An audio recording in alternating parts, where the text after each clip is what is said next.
It's not a coincidence that 15 of the 19 hijackers were of Saudi origin.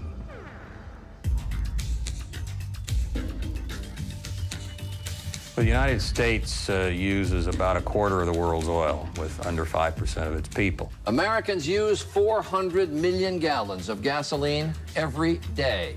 Rising prices take a lot of money out of the American pocketbook. So when you and I pull into the gasoline pump, we probably ought to turn the mirror a little bit and look ourselves in the eye for just a second before we get out and get the credit card out to charge. Because if we want to know who is paying for these madrasas around the world that are teaching little 8-year-old boys to be suicide bombers and teaching the passionate hatred of Jews and Shiites and oppression of everyone else and so on, you and I are, as we pay for that gasoline. In today's context, there are actually two different types of jihad. There's the violent jihad, where the Islamists use violence and terror to try to overthrow their enemy.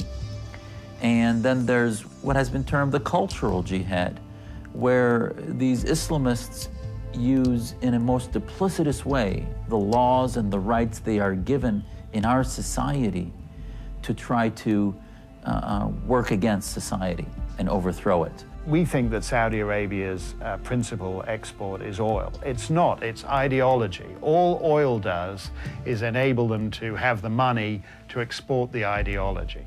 In 2005, a study by the Center for Religious Freedom revealed that Wahhabism, which is the radical Saudi brand of Islam, is dominant in many American mosques, and that a substantial percentage of U.S. mosques have Wahhabi-trained and funded religious leaders. The study found that much of the official Saudi-supplied literature they found in American mosques contained text and teachings that could be considered hate speech against non-Muslims. One such example reads, "Never greet the Christian or Jew first." And then it goes on to say, "Hate them for their religion and oppose them in every way according to Islamic law." The report argues that this kind of ideology has the potential to radicalize impressionable followers. It suggests that Adam Gadon, the so-called American jihadi, was exposed to this kind of material at an Islamic center in California. Today, he is an al-Qaeda operative. Now it's your turn to die. While willing, the streets of America shall run red with blood. Mosques that are breeding grounds for political Islam, that receive funds from Wahhabists, are a danger to American security because the youth in those mosques and the Muslims being taught ideology in that mosque are not being taught about Americanism and the American Western way of life. They are actually being taught to hate secular society and to try to establish an Islamic state. And that is a threat to our security. There have even been reports of hate speech found in Saudi-funded Muslim schools. An Islamic school in Northern Virginia is causing some controversy. It comes after a report claiming the textbooks that school uses may be promoting religious intolerance. An example is from a 12th grade Quranic interpretation that says it's permissible to kill an adulterer or a convert who left the faith.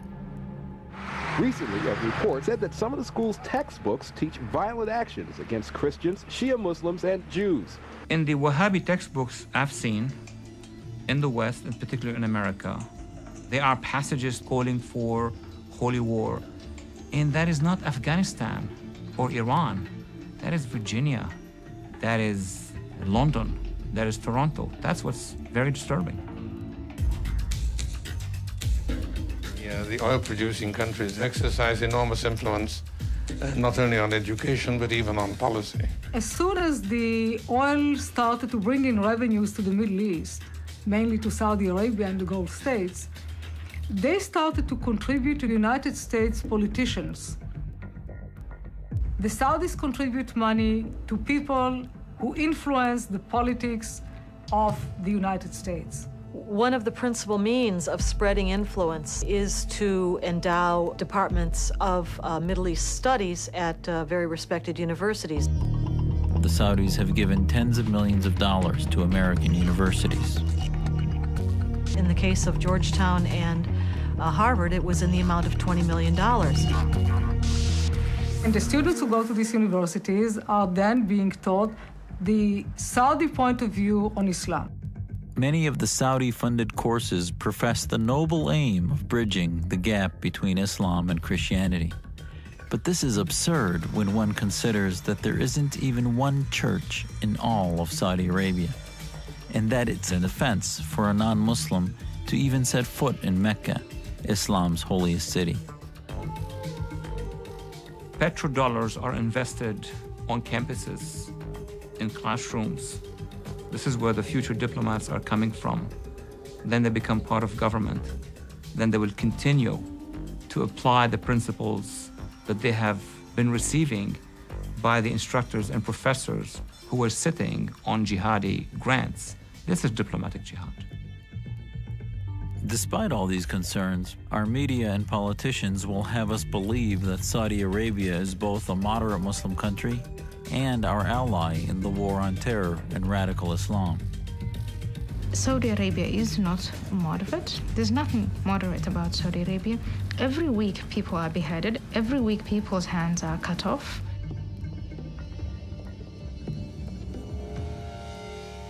هل أنت أيضا تنفذ قطع اليد ولا تكتفي بس بقطع الرؤوس؟ هل هناك تخصصات؟ نعم ننفذ قطع اليد بالنسبة للحرام وننفذ قطع الرجل خلف وخلاف. نعم. كما ذكر في القرآن. So if you consider that to be moderate, then, well, good luck.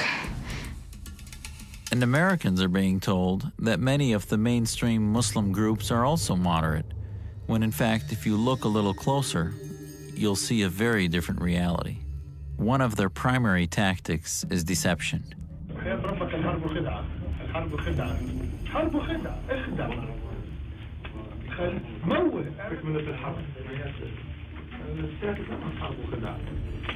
They present themselves as moderate leaders committed to peace and condemning terror.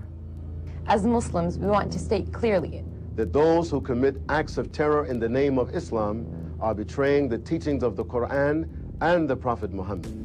But when asked about specific terrorist groups, CARE officials are either evasive or outright supportive. Does CARE have a position on Palestinian Islamic Jihad? We haven't published one. Now, don't you think that... Okay, you don't... It's about the terrorist organization. It's not a terrorist organization. And in 2000, Abdurrahman al-Amoudi openly supported terrorist groups. Anybody is a supporter of Hamas here? Hear that, Bill Clinton. We are all supporters of Hamas. Allahu Akbar. Anybody supports Hezbollah here? Takbir. But al-Amoudi went further than just cheering for these groups. In 2004, he was actually arrested on terror charges. Perhaps what made the al-Amoudi case so troubling was that he was considered by many in the media and government to be a moderate Muslim leader. And al-Amoudi isn't the only leader who's had a problem with the law. Many so-called moderate Muslim leaders have been convicted on terror-related charges. To be fair, on their website, CARE has condemned al-Qaeda by name. But why won't they condemn Hamas or Hezbollah? And you sit here now and in just one sentence tell me CARE condemns Hamas and CARE condemns Hezbollah. I'm telling you in a very clear fashion, CARE condemns terrorist acts, whoever commits them, wherever they commit them, whenever they commit them. That's not the same thing as saying you condemn Hamas and you condemn Hezbollah. Well, I recognize that you don't like my answer to the question. The FBI uncovered a secret document that seems to answer this and many other questions. This is believed to be the manifesto of the Muslim Brotherhood in North America. Hamas grew out of the Muslim Brotherhood. Palestinian Islamic Jihad grew out of the Muslim Brotherhood. From the Egyptian Islamic Jihad movement grew the current movement of al-Qaeda, for instance.